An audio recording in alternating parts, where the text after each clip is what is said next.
Ngayon, ang tanong uli, regardless of the performance of Tingog as a party list, hindi po natin sila ginajudge on their performance as a party list. The question is simply this, bakit sila?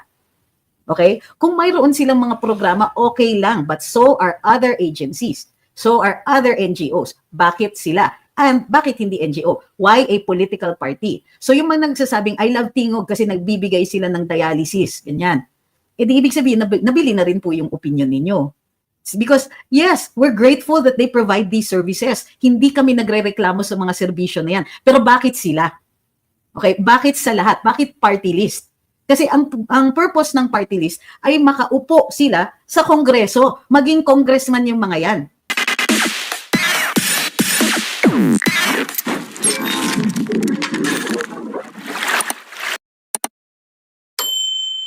Magandang gabi. Ang topic natin ngayong araw na ito, dalawa. Siyempre, yung PhilHealth, imposible namang hindi natin mapansin yon.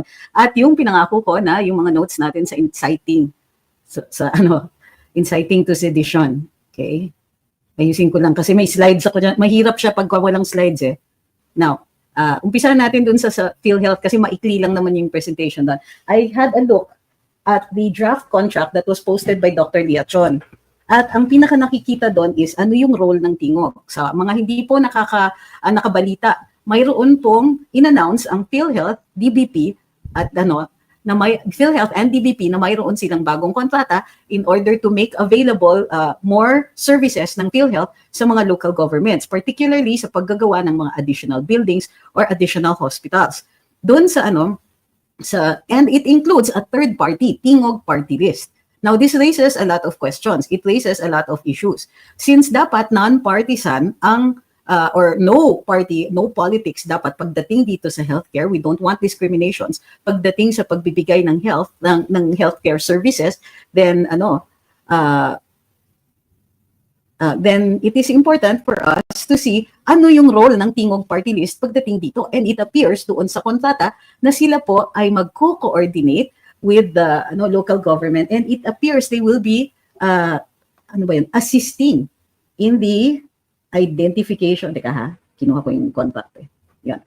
Ang role ng PhilHealth, dun sa whereas clauses, nakalagay na, yan, whereas in order to ensure that said program targets key areas that require immediate access to healthcare facilities, encourage LGUs to participate in the program and effectively implement complementary programs for the success of the proposed program, Tingog will be closely working with the relevant government agencies.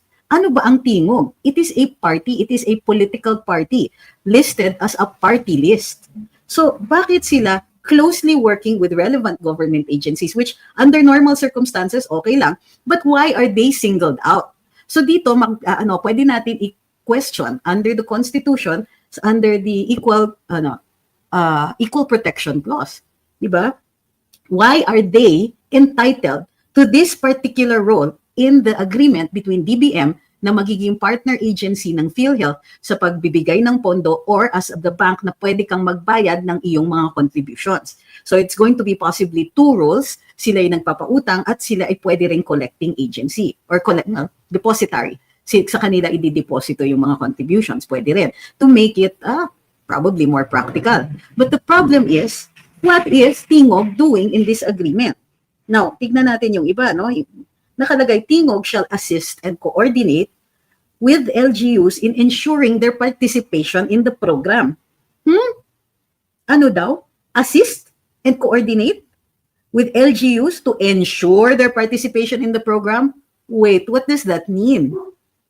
Kailangan bang dumaan ang mga LGU sa Tingog? What if Tingog says, ay ayokong i-assist ito, hindi na sila makakaparticipate? Masyadong vague yung pagkalagay dito sa kontrata. Nakalagay pa dito, Tingog will or shall provide complementary programs and trainings to ensure the fiscal viability of the operations of the hospital. Wait, ang Tingog ba ay healthcare provider? Trainer ba sila ng medical personnel? Sila po ba ay may, kakayahan o expertise mag-provide ng mga training na yon? And why is its purpose the fiscal viability? Ibig sabihin, kikita or hindi malulugi yung ospital. What? Shall provide, and furthermore it says, it shall provide the necessary support in financing health expenses of the patient through its medical assistance program. What? Bakit yung medical assistance program ng Tingog? Why not others? Hindi ba pwedeng may iba? Bakit hindi ito open to any organization that can provide medical assistance? Why not it's the hospital? Diba? Why not the hospital can choose? Masyadong maraming questions tungkol dito. So yun po ang mga, it raises a lot of questions. Bakit Tingog ang pinili? Why a political party? Maintindihan natin kung NGO, but the opportunity must also be made available to as many as possible. Bakit hindi ito binid out? Pwede rin, di ba? Bakit hindi bidding out? Sino may sabi na may kakayahan sila na gawin itong mga to? Take note, trainings. Ensure the fiscal viability of the operation. Ensure the participation of LGUs. Provide necessary support in financing. Uy, ano yan? Nasana yata ang Tingog na ito ay nagiging, how do you call this, conduit ng mga pondo ng house? Yikes. Ala, lumitaw tuloy sila. So, the question now is this even legal? So, I am sure that this is going to be challenged before the courts. So, sabi ni James Rafael, it is only fair that the speaker's PhilHealth coverage is negative 90 billion. So, babayaran pa niya yun, di ba? So, ito ay food for thought. Isipin natin, ano ba ang role ng Tingog dito? At bakit sila yung napili? At ito, asan ang expertise nila? Sila po ba ay financial conduit ng Kongreso? And if so, is that even legal? Because the House can simply fund PhilHealth, which is its job. Diba? Holder of the purse, bakit hindi nyo nalang pondohan ang PhilHealth? Bakit may mga pondo na dadaan sa Tingog? O sabihin na natin na hindi yan galing Kongreso. Where is Tingog getting the money? And how will they determine the allocation? Asan ang standards? Kulang na kulang po ang impormasyon na binibigay nila para makilatis ito ng taong bayan to determine if our money is being spent correctly. Particularly dito sa pagbibigay ng healthcare.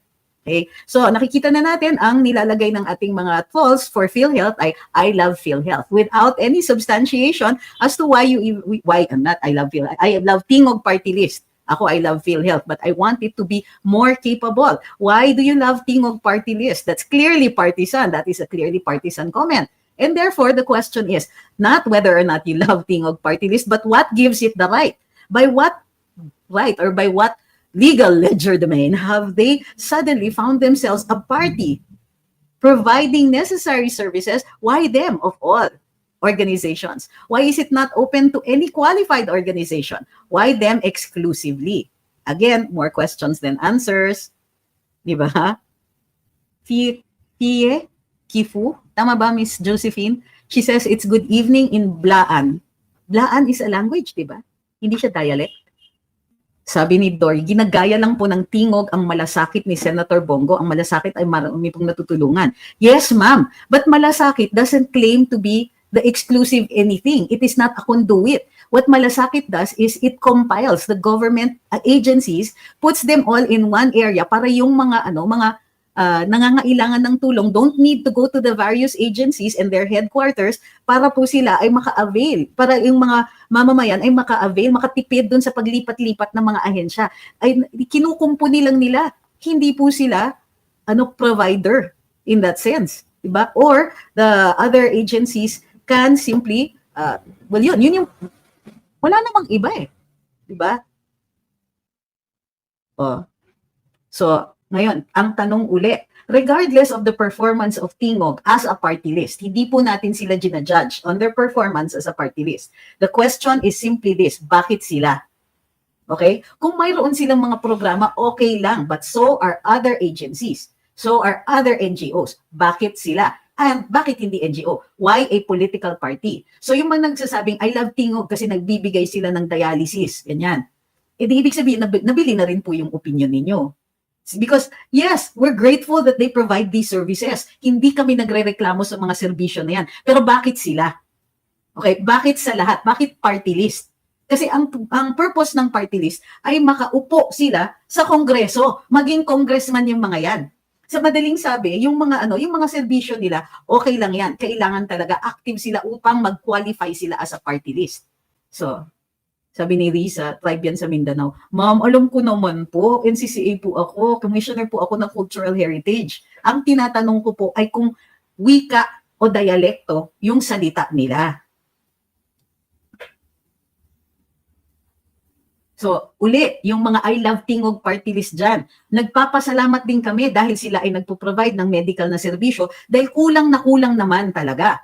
Ngunit hindi ito justification para sila po ay mabigyan ng ganito. And in fact, ang binibigay sa kanila is actually a form of discretion. Nakaka-decide sila. Provide complementary programs and trainings to ensure viability. So, provider din sila. Sinong magbabayad niyan? Tingog ba? Saan kukunin ng tingog yung pera? Will they be giving services for free? Will they be getting the money from Congress? 'Di ba? 'Yun, sabi ni Albert. Saan si Tingog party list kukuha ng pera? Kaya na asawa ni Tamba. 'Di ba? Yung representante pa ng Tingog, siya po ang anong committee 'yun? Finance ba? Hawak ang pera ng Kongreso. Committee on Accounts. O 'di ba? Sabi ni Ma'am Christine, I hope the courts move fast when the question is brought to them. This admin, executive and legislature will continue doing the deed until the court says, malateralista on KOJC. Sabi ni Maxi Soriano, Manny Ledesma is the boss of PhilHealth, a Lopez clan, a cousin of mine po. He's straight, honest, not corrupt. I have no doubts. I'm not saying any of them are corrupt. I'm not even saying Congresswoman Yeda Marie Romualdez is corrupt. No, what I'm saying is that this contract is suspicious.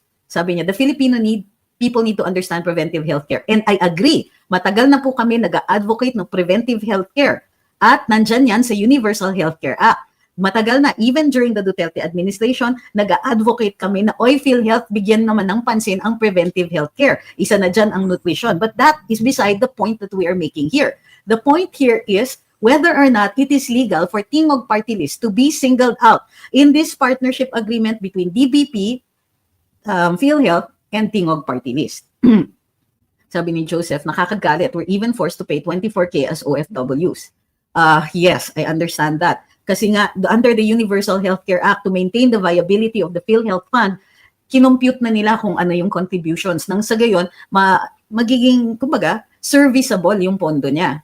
Para sa akin, maganda yung sana na, well, para sa akin, I have no complaints. Ako mismo nagbabayad ng ganyang kalaki, a little more probably. But gusto ko naman nakikita na mayroong benepisyo, di ba? I don't mind paying it kung may benepisyo. Sabi ni Cici, sa tingin niyo po ba naging effective ang pagkakaroon ng party list? Natupad po ba ito sa original objectives? At the start, yes. Kasi nung una, wala pang elections or party list representatives ina-assign yan. But later on, in the early days, yes, may mga nagsulong ng mga batas para sa kababaihan. Yung VAUSI law is one of the products of that. Pati yung mga pagbibigay ng equal opportunities sa mga differently abled. So, mga ganyan, yes, nakasulong yan, including opportunities for the youth. However, later on, nung lumala yung batas, hindi na. Now, nagkakaiba tayo, hindi doon sa kasi sa akin, hindi ako naniniwala na tanggalin yan. The effectivity depends largely on its enacting legislation. So for me, if it is a tool that we can use, then we should keep it. But change the law so that it benefits us. So, I will not get drawn into your effective or not argument, but I do have evidence that at the start, it was effective. And don't please, kung pupunta ka dito para i-bash yung opinion ko, wag na lang po. Okay?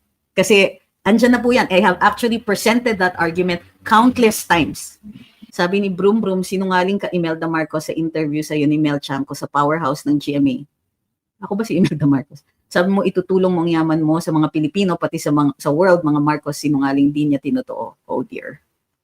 Sabi ni Ma'am Marie, good evening po, garapala na talaga ang pagnanakaw ng B na government na ito. Tapos gigil sila sa CIF bakit CIF? Hindi ba CF? Ni VP Sara, nakakasukan na.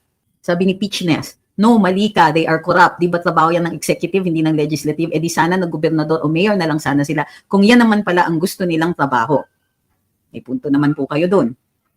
Okay? Sabi ni Chris, pero attorney, wala namang binibigay na pera from Tingog talaga. Nagbibigay lang sila recommendation letter na ipabibigay sa DSWD at sa DSWD ang pagbibigay ng pera. Maraming salamat sa impormasyon, Chris. Thank you very much for that. Meron po ba ditong benepisyaryo ng Tingog pagdating sa mga ibang serbisyo? Pakisabi naman kung sila po ba ay nagpo-provide niyan o binibigyan din lang ng letter ang PhilHealth o ang mga dialysis centers. Sabi ni Juliet, Tingog Party List, what's this exclusivity sa PhilHealth? Hi, attorney watching from LA. Legal po ba o kailangan mo nang may bidding sa other sources? Dahil napaka-vague nga nito, tingin ko, pero maliwanag na may serbisyo silang dinudulot. Ang tanong, subject to bidding ba ito? If subject to bidding, bakit walang bidding? Or paano sila nakapili? Bakit Tingog Party List ang pinili nila? Okay? Si Thinking Pinoy by nasa t-shirt. Actually, yes, this is an old t-shirt. Ito yung isa sa mga unang t-shirts ng Karambola. So, there's Conrad Banal. Buhay pa po noon si Jojo Robles. Ako, si Boss John at si TP. Ito po yung dati naming t-shirt. Matagal ko nang di nasusuot. Sabi ko, sayang naman, suotin ko na rin. Sabi ni Leo Chris, nakukulangan pa ba sila sa mga insertions na ginagawa nila? Yikes. Chester Kayanan says, good evening, we love you, support you. Lagi na pong nanonood sa live nyo ang nanay ko. Sabi niya, ang bata niyo daw po. At sabi ng haters, hindi totoo yan, ma'am. At ang ganda niyo pa rin. Nyo po. Pati skin niyo glowing. Naku.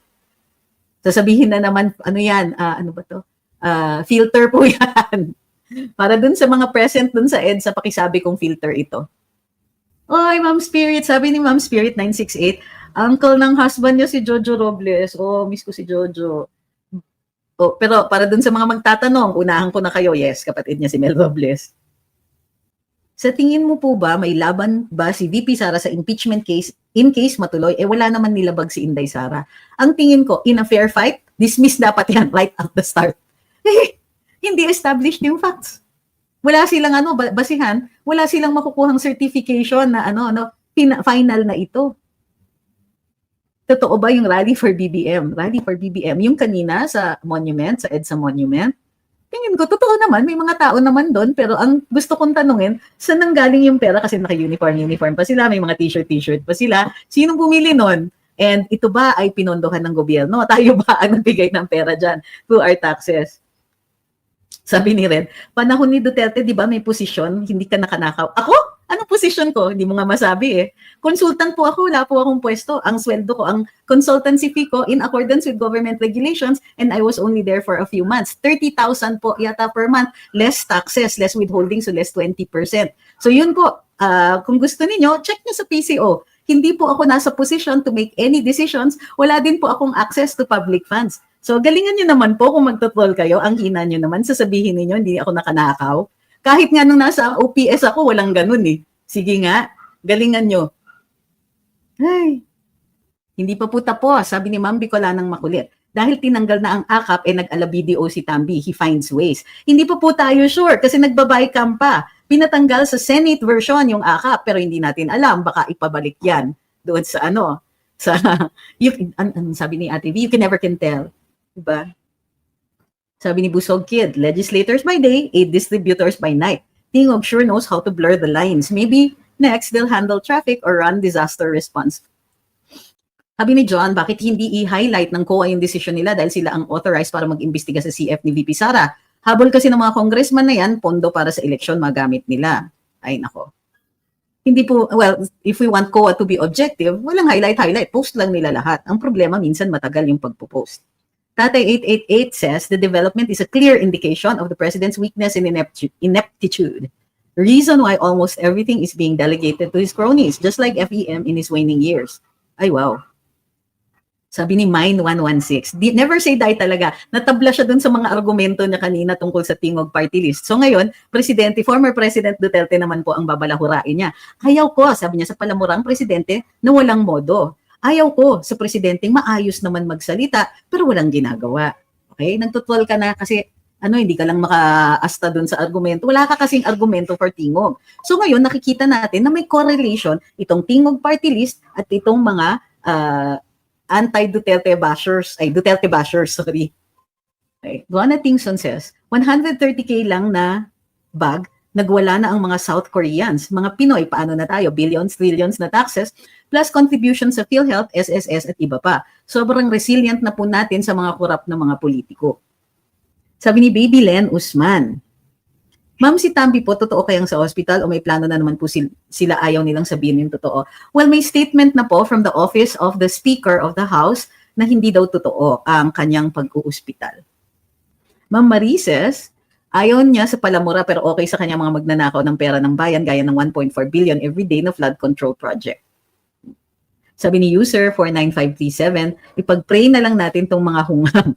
Well, hindi lang. Magpa-pray tayo talaga. Kasi bahagi naman din yan ng kahit anong gusto natin gawin, di ba? Hindi naman natin pwedeng ipaubaya lang. So pero nasa Diyos ang awa, nasa tao ang gawa. So habang nagdadasal tayo in any kahit ano man ang paniniwala ninyo, paumanhin po, pasintabi po dun sa walang religions or yung mga agnostics, pasensya na po. Pero on your part, good thoughts lang ang kailangan naman namin. At the same time, kailangan din po tayong gumalaw. So may mga paraan naman doon sa ating saligang batas para maging critical sa ating gobyerno. Sabi ni Broom Broom, sana next time kung mandidato ka bilang senador, mas qualified ka pong tumakbo dahil mabuti kang tao. May dahilan po kung bakit di ako tumatakbo. So nagtatanong kung pwede bang mag-file ng impeachment kay BBM, wag po kayo mag-all caps. Okay? Next, okay na po ba tayo dun sa Tingog Party List at dun sa PhilHealth contract nila?